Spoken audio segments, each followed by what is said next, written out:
नमस्कार। आज हम बात करेंगे विद्यारंभ संस्कार के विषय में। जैसा कि हम जानते हैं कि हमारे सनातन धर्म में किसी भी व्यक्ति का जन्म से लेकर के मृत्यु तक टोटल 16 संस्कार के विषय में बतलाया गया है। उसमें से विद्यारंभ संस्कार 10वां संस्कार है। हम यहां पर यह समझने का कोशिश करेंगे कि विद्यारंभ संस्कार क्या है, इसको कब करना है, कहां करना है, क्यों करना है और कैसे करना है। तो सबसे पहले यह विद्यारंभ संस्कार क्या है, तो यहां पर हम यह बतलाने का कोशिश करेंगे कि एक और संस्कार है जिसका नाम है वेदारंभ, और हम जिसके बारे में अभी बात कर रहे हैं यह है विद्यारंभ। दोनों सुनने में एक ही तरह का लगता है, परंतु दोनों में अंतर है। वेदारंभ संस्कार तब शुरुआत होता है, तब उसको किया जाता है जब कोई शिशु पढ़ाई करने के लिए गुरुकुल में या फिर कोई स्कूल में जाता है। उस परिस्थिति में उसको किया जाता है। विद्यारंभ संस्कार वह संस्कार है जो गुरुकुल जाने से पहले ही किया जाता है।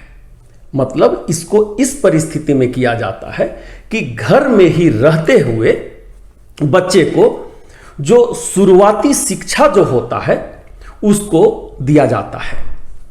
तो वह शिक्षा देने से पहले एक रिचुअल किया जाता है। जैसा कि हम जानते हैं कि हमारे सनातन धर्म में हम जो कुछ भी काम करते हैं, कोई भी काम पहली बार करते हैं, तो हम लोग उसका एक भगवान को, जो भी हमारे इष्ट देव हैं, उनके समक्ष काम करने से पहले हम एक पूजा करते हैं। यह हमारा पद्धति बन गया है, यह हमारा जीने का तरीका बन गया है। उसी तरीका से जब भी हम लोग यह जो विद्यारंभ संस्कार है, यह संस्कार में भी हम लोग पूजा पाठ करते हैं। ठीक है, तो यह हो गया यह विद्यारंभ संस्कार क्या है। मतलब ऐसा संस्कार है जिसमें विद्या का आरंभ करवाया जाता है किसी शिशु से। दूसरा है कि इसको कब करना है।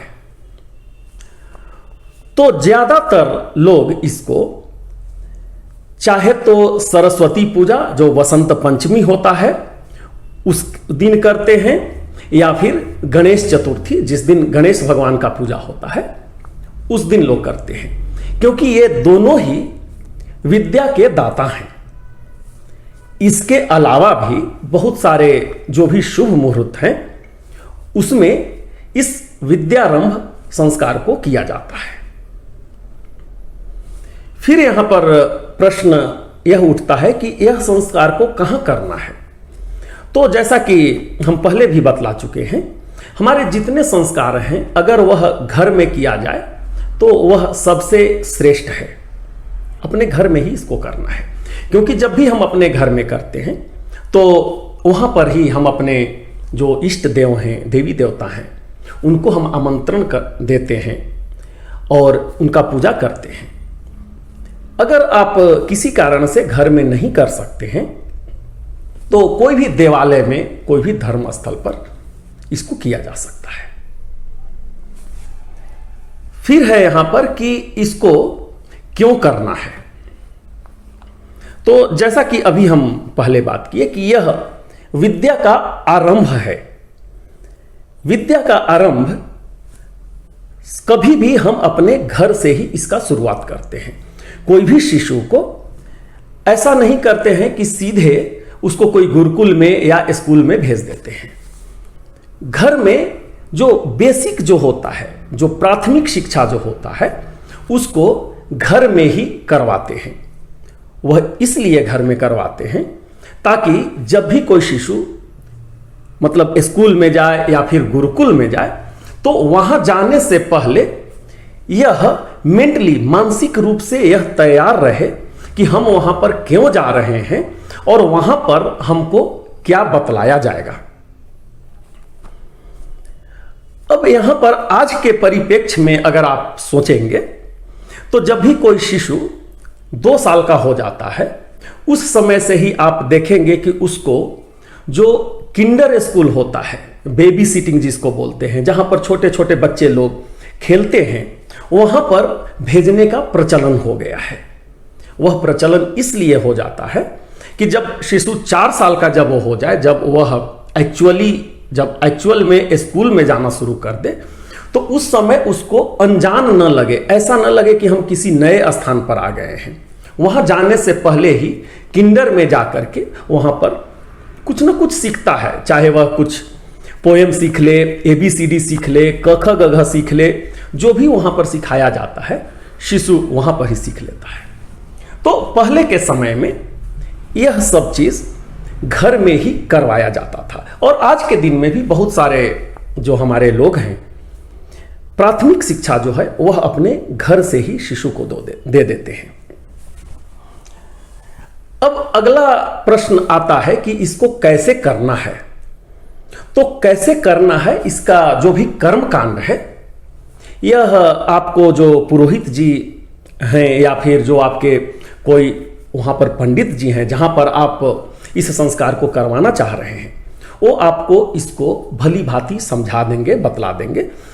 कोई भी संस्कार करने के लिए एक पुरोहित का या पंडित जी का होना बहुत जरूरी है, क्योंकि वे ही शास्त्रिक विधि से इसको कैसे करना है वे उसको करवा देंगे। हमको याद है जब हम लोग छोटे थे तो सरस्वती पूजा के दिन में एक स्लेट होता था और घर में जो सबसे बुजुर्ग होते थे वे लोग अपने गोद में बैठा करके चाहे ओम लिखवाते थे या फिर कहीं कहीं राम लिखवाते थे या कोई भी जो इष्ट देव आपके हैं भगवान का लोग नाम लिखवाते थे। अब शिशु तो लिख नहीं सकता है इसको, तो वह जो चौक पीस जो खल्ली होता था वह हम लोग के हाथ में दिलवा करके, शिशु के हाथ में दिलवा करके उसको जो घर के जो बड़े बुजुर्ग हैं वे लिखवाते हैं। तो इसको कैसे करना है उसके लिए जो आपके पुरोहित जी हैं या जो ही पंडित जी हैं वे आपको अच्छी तरीका से इसको समझा देंगे और इस चीज को अच्छी तरीका से करवा देंगे। ठीक है, तो हम उम्मीद करते हैं कि यह मेरा विषय आपको पसंद आया होगा और अगर आपके मन में किसी प्रकार का कुछ प्रश्न है तो आप हमारे कमेंट सेक्शन में उसको लिखिए और हम उसका उत्तर देने का कोशिश करेंगे। और बहुत ही जल्द हम आपके समक्ष नए विषय के साथ उपस्थित होंगे। तब तक के लिए हम आपसे विदा लेते हैं। बहुत बहुत धन्यवाद। नमस्कार।